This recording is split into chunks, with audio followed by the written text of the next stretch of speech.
Okay, for 27, they want us to graph this rule and then label the x and y intercepts. You can clearly do this on Desmos, but they said they want us to make a table, right? So let's make a table. So x and y, right? So let's take 0 and see what that gets us, right? So 0 for x, I get 10, right? 0, I'm going to leave some space to go negative. So 0, I get 10, 0, 10, right? Okay. And let's try negative 1, right? Negative 1. So negative 1 would be 10 minus negative 1 squared, which is 1. 10 minus 1 is 9.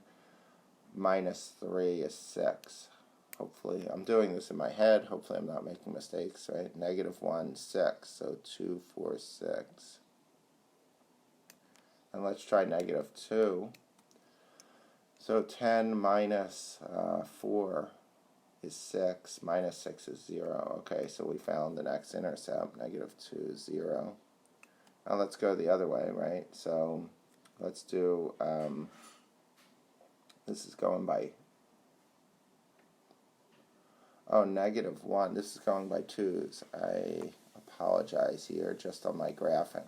The calculations weren't wrong, but the graph. So negative 1 is 6, right? Negative 1 is in between here. So that's here. And negative 2 is 0. That's here, right, on the graph. Okay, so we know, let's try 1 now. 1, 10 minus 1 is 9, plus 3 is 12, right? 1, 12. Oh, and they already gave us that one. That's the green dot. So let's try 2. 10 minus 4 is 6, plus 6 is... 10 minus 4 is 6, plus 6 is 12. So that's also, so the intercept is, or the vertex is between there. And now let's try 3. So 10 minus 9 is 1, plus 9 is 10. So 3 is 10.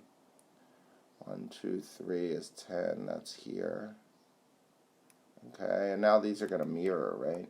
So 4, 10 minus 16 is negative 6, plus 12 is 6, right? 4, 6, 2, 4, 6. These are going to mirror, right? And then here's the y-intercept, or the x-intercept. So we have, this is going to be hard to get with my stylus, but let's graph that.